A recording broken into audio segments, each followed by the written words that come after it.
I was reading a book a couple of years ago about prayer, and the author stated, and I quote, he said, there has been millions of books written about prayer.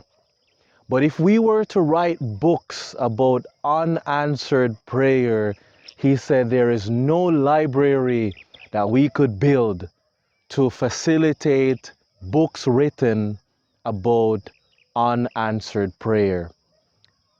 So today I want to share with you why I believe in prayer. I'm going to share two experiences that I encountered when I was very young that convinced me that prayer is really something that works. And then I hope to share at the end that my definition of what I think prayer is all about.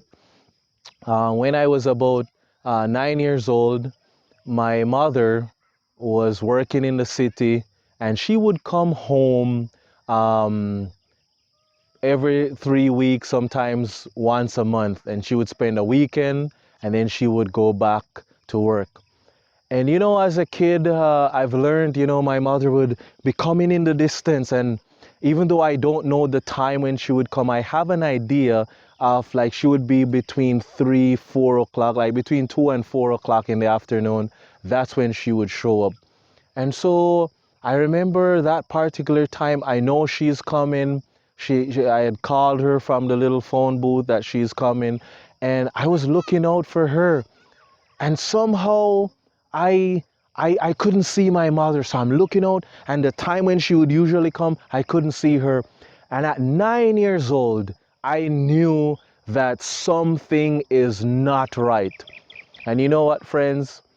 I went to a little mango tree and I started praying, and I said, Lord, please bring home mommy, bring home my mom. Allow me to see mommy again. I said, Lord, please bring home my mother.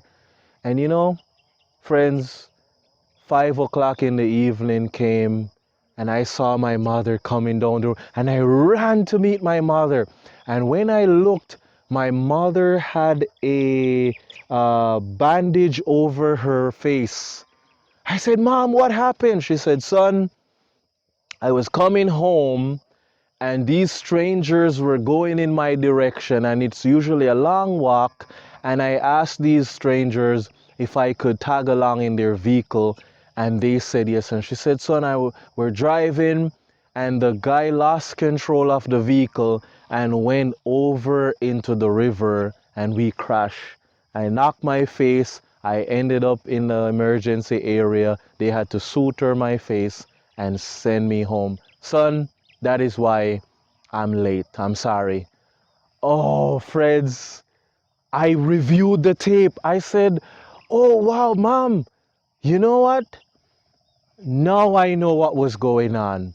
When I looked out for the time when I should have seen you and I didn't see you coming, I went and I prayed and I begged the Lord to allow me to see my mother again. And I realized right when I started praying, that's the time I believe my mother was either already involved in that accident or she was about to be involved in that accident.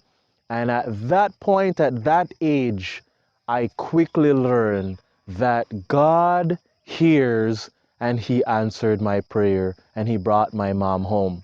A second experience I had was I was a teenager. I was 18 years old, fresh from high school, and I had a little bike that I would ride. And there's this hill, when I'm going down that, I try to go maximum capacity, just put it on the smallest, and I just ride as fast as I can down the hill. And I had fun, but it's a little dangerous.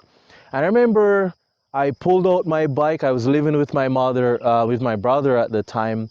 I pull out my bike and I decide to go for a ride. I'm going to go see my friends. And this audible voice told me, stop and pray. And I'm like, but I already prayed. I always pray for traveling mercy. I already prayed. And the voice kept saying, no, I stop and pray. Say a prayer before you go down the hill this time. And it's like I'm arguing with this voice. It was so clear, and I'm arguing. I said, okay, fine.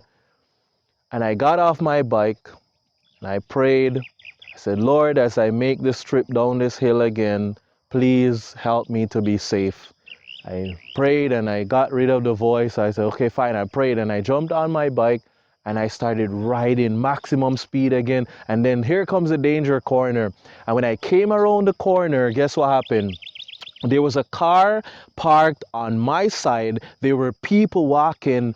And I'm telling you, friends, I pulled on my brakes and the bike went screech and I released the brake, rocked out, and I held it again. It screeched. And you know what? When I came to a halt, the whole community in that area, people were there just looking at me. They're like, I don't know how you didn't crash that bicycle, you know? And I look back at that experience. Of course, there was a police station close by.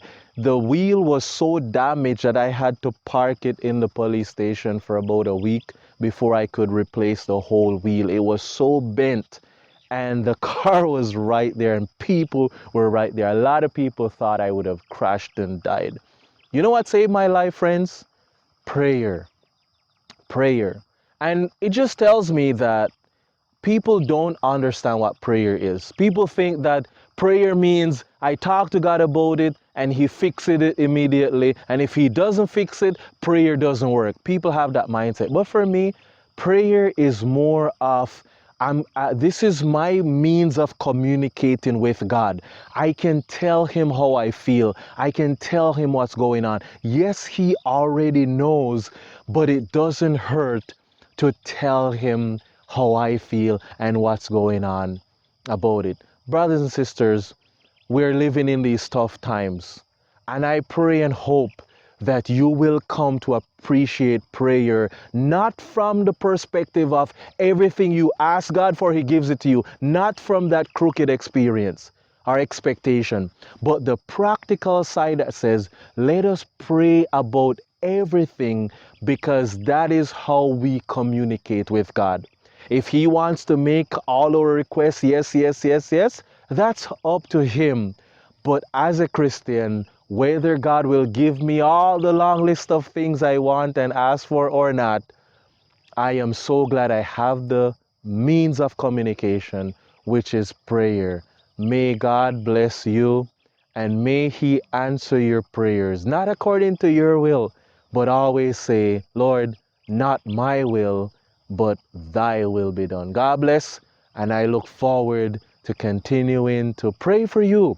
Send me your prayer requests. I love praying for people. I don't know if God will answer, but it gives me such joy to mention your name and your prayer request with him because it gives me more time and more reason to talk to the God that I love. God bless, and mabuhay from the Philippines.